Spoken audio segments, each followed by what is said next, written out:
Hello friends, welcome to GK India. मेरा नाम है नीतीश और आज की इस वीडियो में हम जानेंगे 4 मई 2022 के टॉप 25 करंट अफेयर्स के बारे में।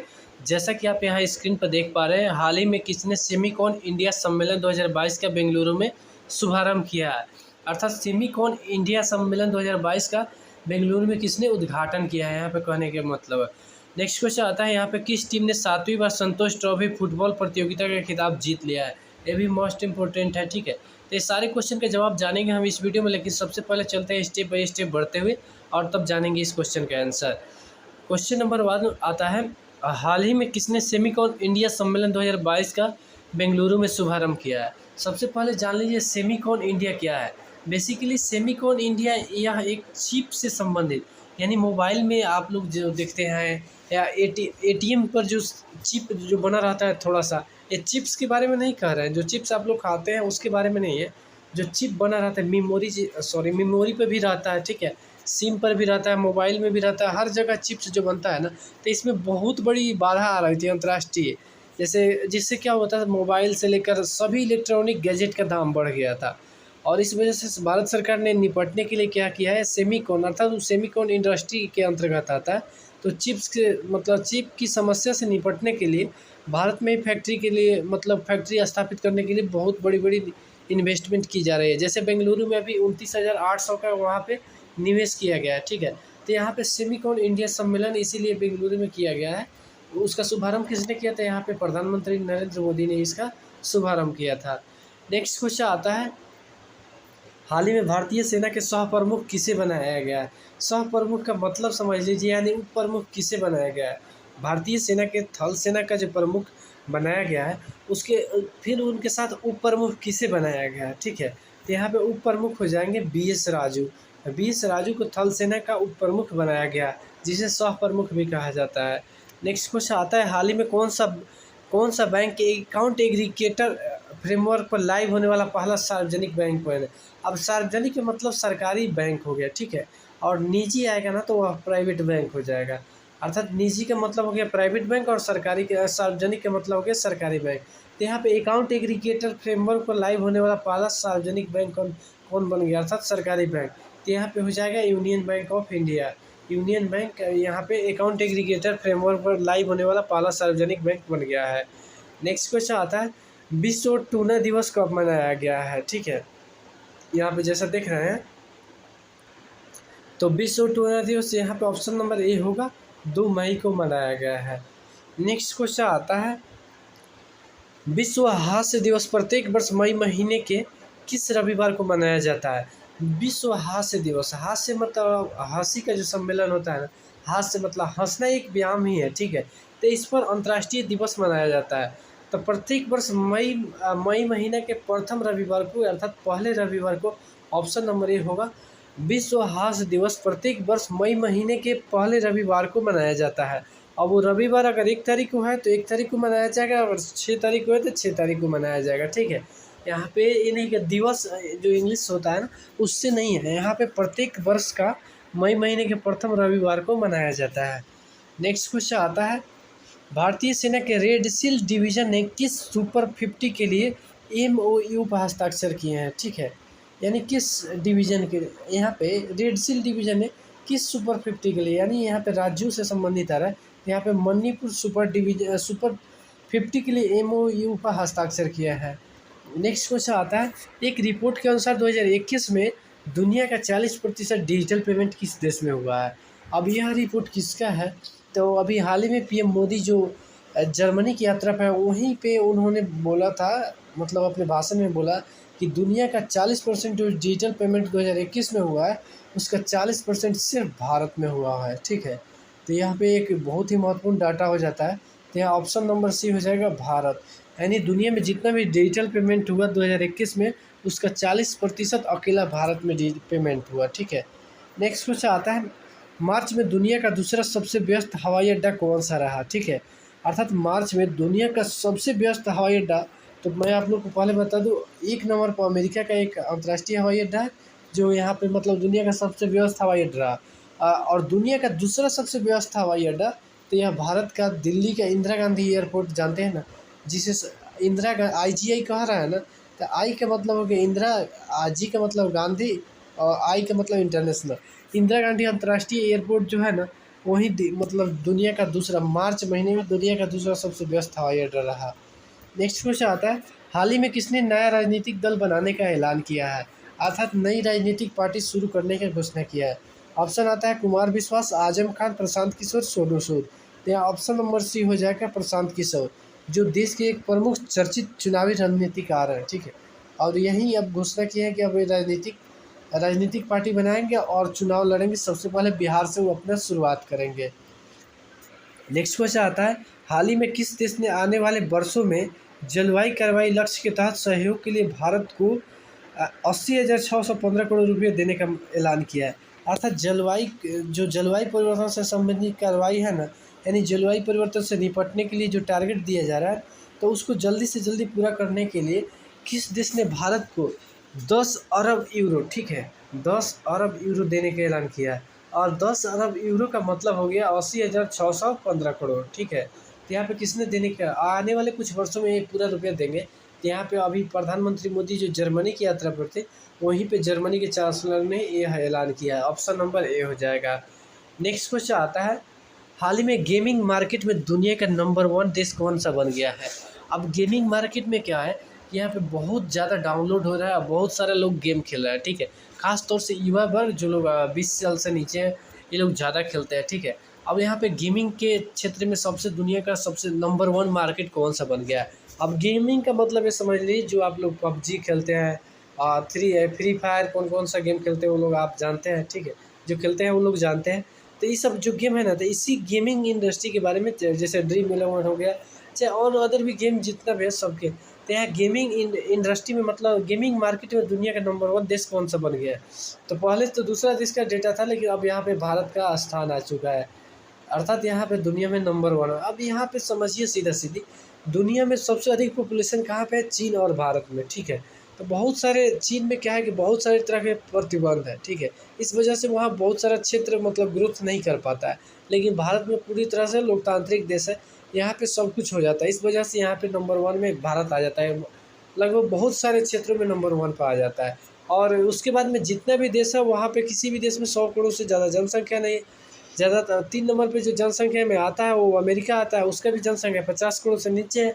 इस वजह से समझ सकते हैं दुनिया में दो ऐसा देश है जिसका जनसंख्या 100 करोड़ प्लस है, ठीक है। अब बाकी 3 नंबर पर जो आता है अमेरिका, उसका जनसंख्या 50 करोड़ से नीचे है। इस वजह से कई क्षेत्रों में ये लोग पिछड़ जाते हैं और नंबर 1 आ जाता है इंडिया या चाइना। और चाइना में चूँकि वहाँ पे लोकतांत्रिक सरकार नहीं है, इस वजह से वहाँ बहुत सारे क्षेत्रों पर प्रतिबंध लगाता है। इस वजह से वहाँ पे ज़्यादा ग्रोथ नहीं होता और इंडिया का नाम हमेशा आगे आ जाता है। नेक्स्ट क्वेश्चन आता है, हाल ही में आयुष्मान भारत दिवस कब मनाया गया है। यहाँ पे मैं बता दूँ, आयुष्मान यहाँ पे प्रधानमंत्री जन आरोग्य योजना अर्थात हेल्थ के लिए है। इस योजना के तहत प्रत्येक परिवार को 5 लाख रुपये तक का निःशुल्क इलाज होगा प्रत्येक वर्ष, ठीक है। प्रधानमंत्री जन आरोग्य, उसी को आयुष्मान भारत योजना कहा जाता है। तो यहाँ पे आयुष्मान भारत दिवस कब मनाया गया है, तो यहाँ ऑप्शन नंबर बी होगा, 30 अप्रैल को हाल ही में आयुष्मान भारत दिवस मनाया गया है। नेक्स्ट क्वेश्चन आता है, पहली बार केरल ओलंपिक खेलों का आयोजन कहाँ शुरू किया गया है। अर्थात केरल ओलंपिक खेल एक नया शुरू किया गया है, यहाँ पे पहली बार कहाँ शुरू किया गया है। तो ये सारा का सारा क्षेत्र मतलब केरल राज्य का ही सिटी है, ठीक है। तो पहली बार राजधानी तिरुवनंतपुरम, जो कि केरल की राजधानी है, वहीं पे शुरू किया गया है। केरल को संक्षिप्त में केएल के नाम से जाना जाता है और केरल की राजधानी तिरुवनंतपुरम हो गया। और उसके बाद में केरल के मुख्यमंत्री पिनराई विजयन और राज्यपाल आरिफ मोहम्मद खान है। नेक्स्ट क्वेश्चन आता है, पीएम मोदी अपने 3 यूरोपीय देशों की यात्रा के क्रम में दूसरे चरण में किस देश की यात्रा पर पहुंच गए हैं। अर्थात पीएम मोदी अभी वर्तमान में लगातार 3 देशों की यात्रा पर गए हुए हैं, तो दूसरे चरण में किस देश की यात्रा पर पहुंच गए हैं। यहाँ पे ऑप्शन नंबर सी हो जाएगा, डेनमार्क। और वैसे पीएम मोदी डेनमार्क की यात्रा पर जाने वाले डेनमार्क की यात्रा पहली बार की है, ठीक है। यानी वहाँ पे पीएम मोदी अब तक नहीं गए थे, लेकिन वहाँ पे पहली बार ये डेनमार्क की यात्रा की है। फर्स्ट चरण अर्थात पहले सब 3 देशों की यात्रा में पहले जर्मनी गए, उसके बाद में अभी वर्तमान में डेनमार्क गए हैं और लौटते वक्त कुछ समय के लिए फ्रांस में रुकेंगे, ठीक है। तो यहाँ पे सेकेंड चरण में ऑप्शन नंबर सी हो जाएगा, दूसरे चरण में कहाँ पे, डेनमार्क गए हैं। नेक्स्ट क्वेश्चन आता है, हाल ही में सर्वश्रेष्ठ बुनियादी ढांचा परियोजना के लिए पुरस्कृत अटल टनल किस राज्य में स्थित है?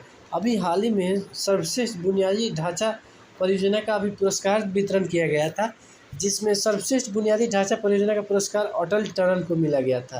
तो यहाँ पे क्वेश्चन आ रहा है, अटल वो जिसको पुरस्कृत किया गया था अटल टनल को, वह अटल टनल किस राज्य में है?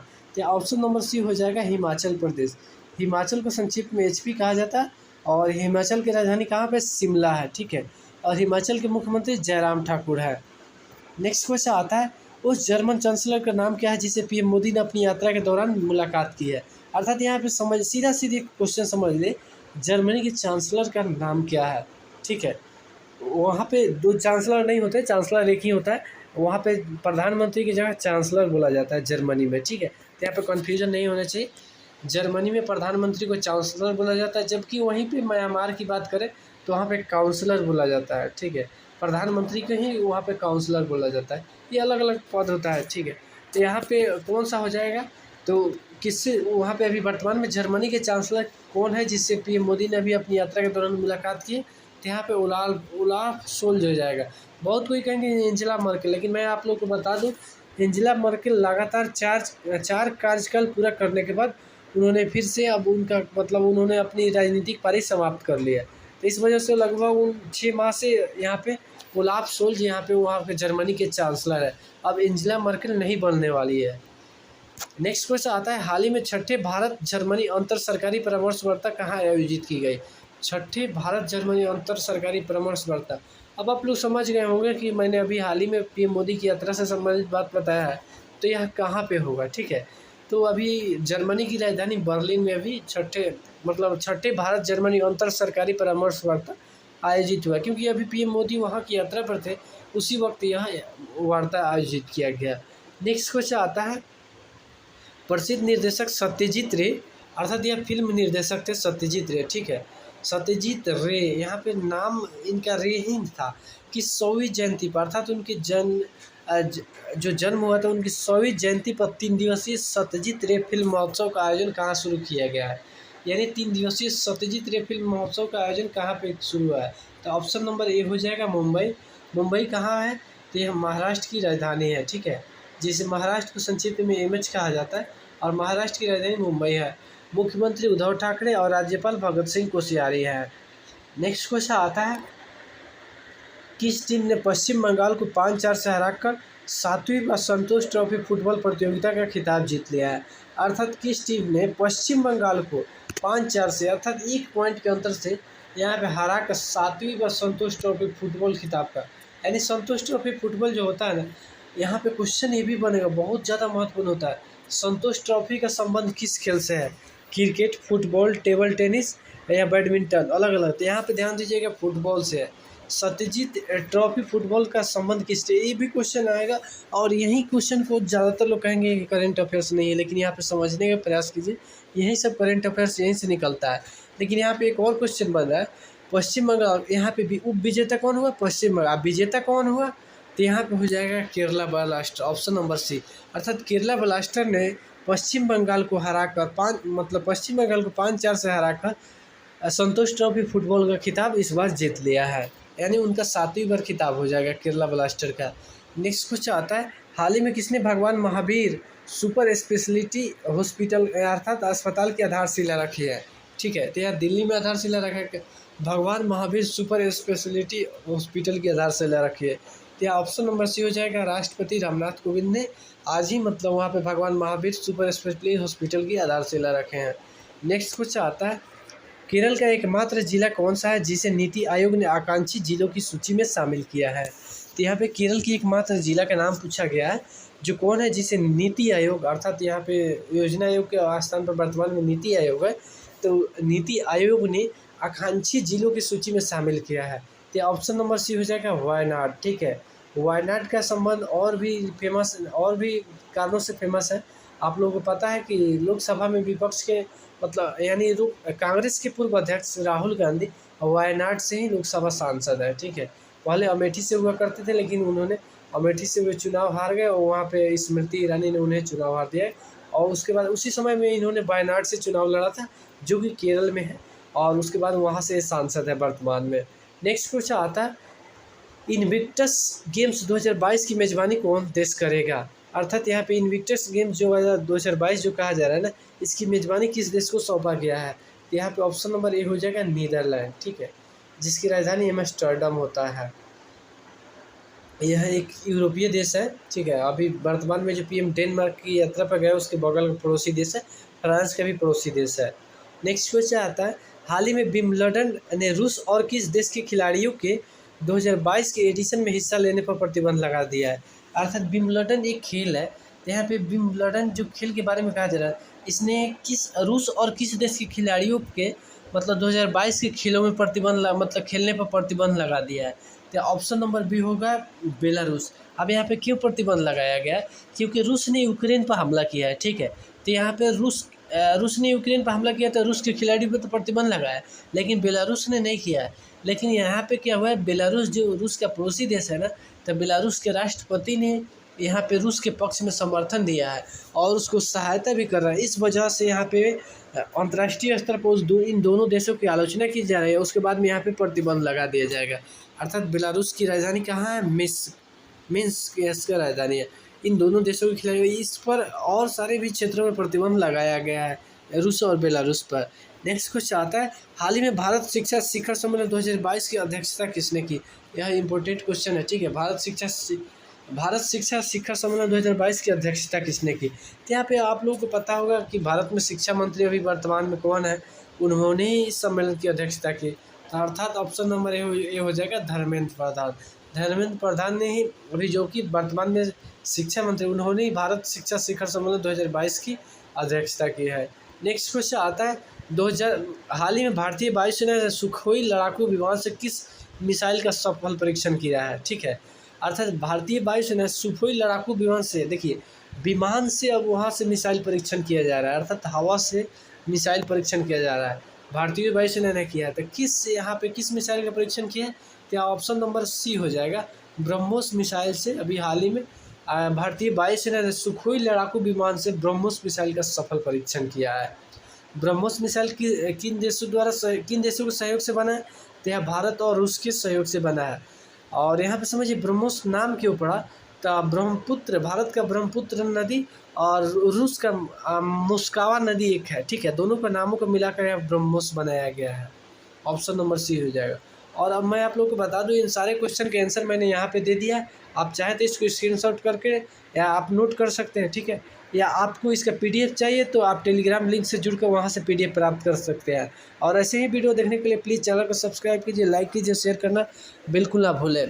तब तक मिलते हैं फिर किसी ऐसे ही नए इंटरेस्टिंग वीडियो के साथ। जय हिंद।